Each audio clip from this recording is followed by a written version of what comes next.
अस्सलाम वालेकुम वरहमतुल्लाहि वबरकातुहू। Welcome back everybody.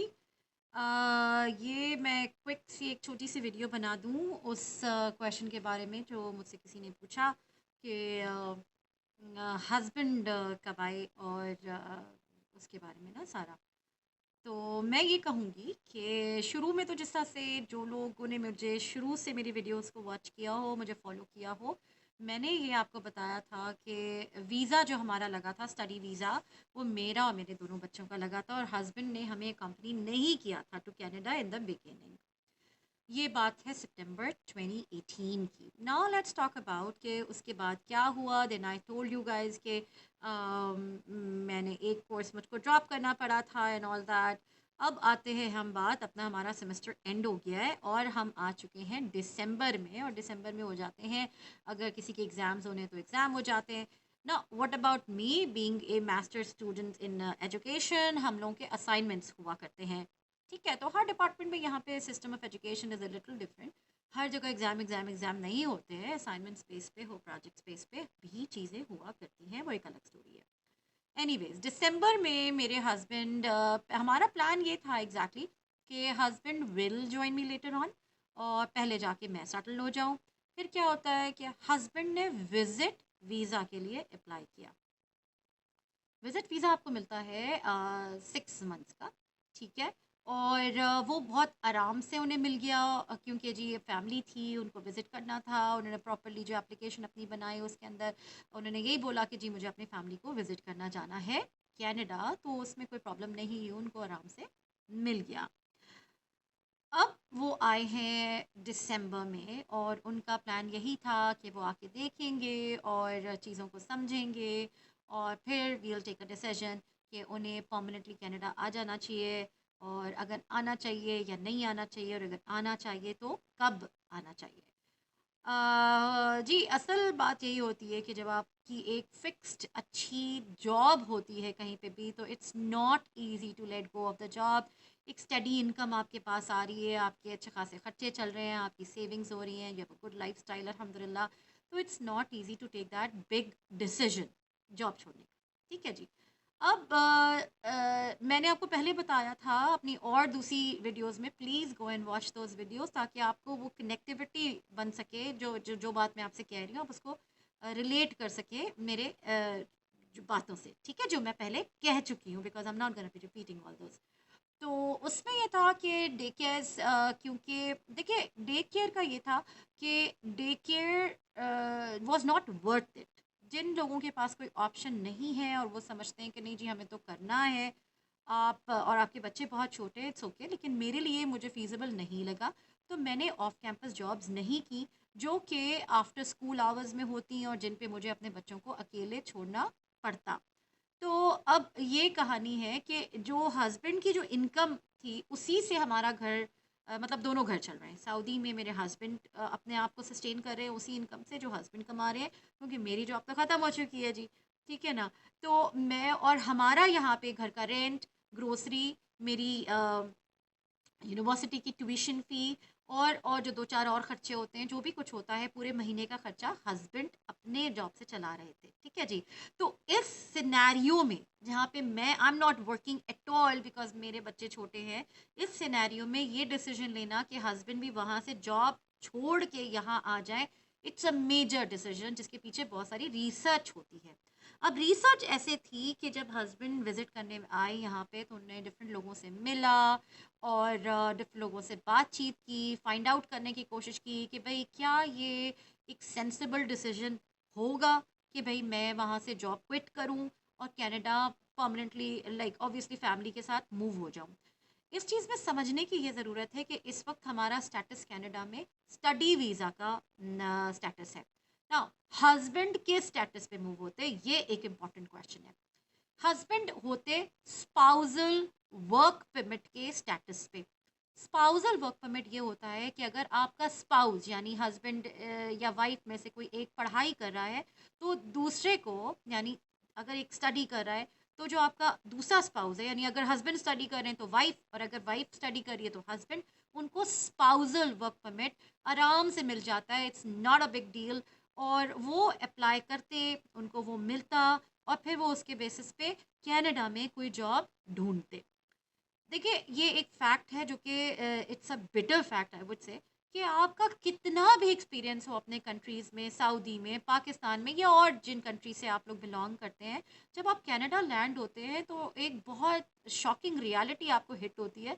वो ये होती है कि आपका ये सब experience almost down the drain चला जाता है, क्योंकि उनको चाहिए होता है कैनेडियन एक्सपीरियंस या कैनेडियन क्वालिफिकेशन या कोई फॉरेन क्वालिफिकेशन।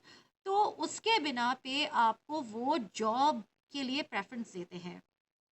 और आपका कितना भी 25-30 साल का भी अगर एक्सपीरियंस है, यहाँ पे वो काउंट नहीं होता, unless you have a Canadian experience या कोई कैनेडियन रेफरेंस, या फिर आपको उसी मैं फील्ड रिलेटेड बात कर रही हूँ आपसे, कि अगर आप कहते हैं जी मैं अगर लेट्स सपोज मैं डॉक्टर हूँ तो मैं यहाँ पे फॉर मुझे, no it's not like that. Doctor को बहुत मेहनत करना पड़ती है, वो अलग चीज़ है कि उनको कुछ जो भी उनको अपना लाइसेंसेस के लिए वर्कआउट हार्ड वर्क करना पड़ता है।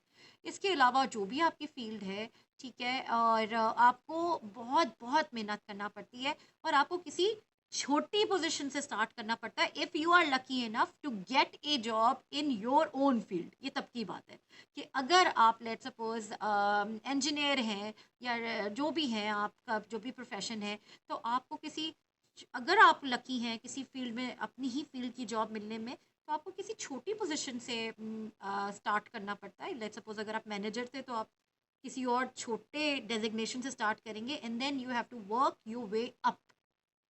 उसके लिए बड़ा दिल गुर्दा चाहिए होता है, और ये मेंटालिटी आपको चाहिए होती है कि it's perfectly fine, I am ready to start from the scratch, जो कि इतना आसान नहीं होता।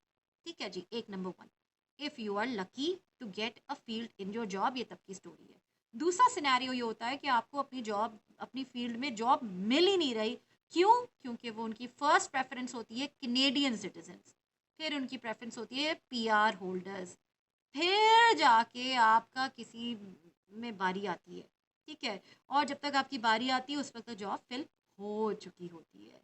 प्लस यहाँ पे रेफरेंसेस बहुत काउंट होते हैं, और कौन से रेफरेंसेस? कैनेडियन रेफरेंसेस, कि कोई आपको कोई रेफ़र कर रहा हो कि भाई मैं उस बंदे को जानता हूँ, बहुत अच्छा है, इस टाइप की चीज़ें। ठीक है ना जी। तो अगर आपको अपनी फील्ड में जॉब नहीं मिलती है, then you have to be mentally prepared कि आप कोई भी और जॉब कर सकते हैं। और जॉब में आपको यहाँ पे डिग्निटी ऑफ लेबर है, हर जॉब रिस्पेक्टेबल है, कोई किसी को नीचा नहीं दिखाता, और कोई उसको छोटा नहीं समझता, और कोई भी जॉब छोटी बड़ी नहीं है यहाँ पे। लेकिन ऑब्वियसली सैलरी में फ़र्क होता है। मिनिमम वेज जॉब्स जो होती हैं वो आपको ईज़िली तो नहीं, उसमें भी बड़ा कंपटीशन है, क्योंकि अगर बहुत सारे स्टूडेंट्स आ जाए, उनके पास ऑप्शंस हों, तो फिर आपको मुश्किल होती है, लेकिन वो मिल जाया करती है। तो उसमें ये होता है कि आपका मिनिमम वेज जॉब होती है, जो आपकी फील्ड रिलेटेड नहीं होती है। आपको घंटे के $11 या समथिंग, जो भी whatever the rates are in that particular province. तो हर प्रोविंस का अलग अलग रेट्स होते हैं। कुछ प्रोविंस में $15 भी है, कुछ में 13 है, कुछ में 14 है, कुछ में 11 है, कुछ में 12 है। इट डिपेंड्स आप किस प्रोविंस में रह रहे हैं। उधर का जो रेट था वो that was around 11 at that time. तो आप समझ सकते हैं कि जो भी आपका स्पाउस मिनिमम वेज से कमा रहा है, and that spousal work permit allows you to work full time, यानी आप 8 घंटे 8 आवर्स इन अ डे काम कर सकते हैं। ठीक है जी। तो आप हिसाब लगा सकते हैं टाइम्स 11 कितना हो जाता है, और उसके बाद आप उसको मल्टीप्लाई करें एंड देन डबल इट, तो it's approximately like 2,500 something like that. तो लाइक अप्रॉक्सीमेटली वो भी अगर आप कमा पा रहे हैं, ठीक है, तो उसमें ये होता है कि आपके लिए घर चलाना थोड़ा मुश्किल होता है, क्योंकि उस $2,500 में आपने अपनी वाइफ की, या जो भी हस्बैंड है, वाइफ वाइफ है तो हस्बैंड, और उसका आपने ट्यूशन फ़ी को भी देखना है यूनिवर्सिटी की, फिर आपने ग्रोसरीज़ को भी पूरा करना है, आपने हाउस रेंट भी देना है, और जो आपके ओवरहेड एक्सपेंडिचर्स हैं, एक्स्ट्रा एक्सपेंडिचर्स हैं, कुछ ख़रीद रहे हैं या कहीं घूमना है, खाना है, पीना है, कुछ बाहर जाके, उन सब चीज़ों को उस सैलरी में करना, पूरा करना इतना आसान नहीं होता, इसलिए दोनों को काम करना पड़ता है। मैंने डेफ़िनेटली अपने स्टडी टाइम में जॉब की है और वो ऑन कैंपस जॉब्स थी, उसके बारे में एक अलग वीडियो बनेगी। और क्योंकि वो experience and obviously for money both था, लेकिन मनी तो इतना नहीं था, एक्सपीरियंस मुझे काफ़ी मिल गया अल्हम्दुलिल्लाह। अब हस्बैंड आए मेरे दिसंबर में एंड 1 महीना रुके और उन्होंने उधर स्टडी किया और उनको मालूम ये चला कि भाई अपनी फील्ड में तो जॉब मुश्किल ही है और जो बाकी की जॉब्स हैं उनमें से इतना कमाया नहीं जा सकता कि आपके सारे खर्चे आराम से पूरे हो सकें, आपको अपनी सेविंग्स को ड्रेन करना ही पड़ेगा। तो फिर फाइनली हस्बैंड ने ये डिसाइड किया कि he won't come here to Canada until I have completed my studies, जो कि था 2 साल का प्रोग्राम। हमने ये डिसाइड किया कि ठीक है जी, हम अपना इकामा रखते हैं। हमने इकामा अपना सरेंडर नहीं किया था और हम कभी वो मिलने आ जाएंगे, कभी हम चले जाएंगे, और ये हमारा चला है। तो ये मैंने आपको बता दिया आपकी बात का जवाब कि हस्बैंड का क्या हुआ। तो हस्बैंड ने मेरे 2 साल की एजुकेशन में प्लान किया कि हाँ वो वहाँ बैठ के मेरी एजुकेशन को फाइनेंस करेंगे, इसके अलावा हमारा जितना भी खर्चा है उसको फाइनेंस करेंगे। तो सारे एक्सपेंसेस मेरे हस्बैंड ही उठाते रहे हैं और अल्हम्दुलिल्लाह। और मेरी ऑन कैंपस जॉब्स थी, उससे पैसा भी आता था, लेकिन वो उतना नहीं था कि घर को सस्टेन कर सकें हम लोग वहाँ पे ना। तो ये मैंने आपको बता दिया है और I hope that answers your question and that answers a lot of queries too कि आप अपनी सिचुएशन में क्या कर सकते हैं और आपको क्या ये सोच कर आना है कि क्या आप एक कम इनकम में गुजारा कर पाएंगे, are you ready to drain your savings.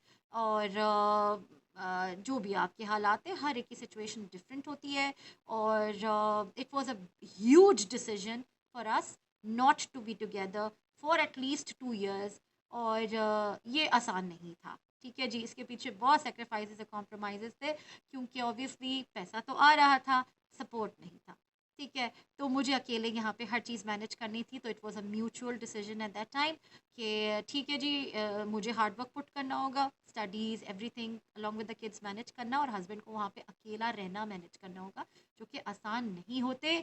जो लोग बहुत ही फैमिली ओरिएंटेड हों और जो कि जिनको कोई दोस्त यार और इधर उधर के शौक ना हो, उनके लिए आसान नहीं होता। मेरा ख्याल है आप समझ सकते होंगे, डिसीजन तो हमने ले लिया but it was not easy. तो इंशाल्लाह दुआ में याद रखिए, please do like share and subscribe to my videos और डू कमेंट अगर आपका कोई क्वेश्चन हो। चलें जी, अस्सलाम वालेकुम व रहमतुल्लाहि व बरकातुहू and do mention if you want me to make a video for you on any topic. अस्सलाम वालेकुम व बरकातुहू, नेक्स्ट वीडियो में मिलते हैं।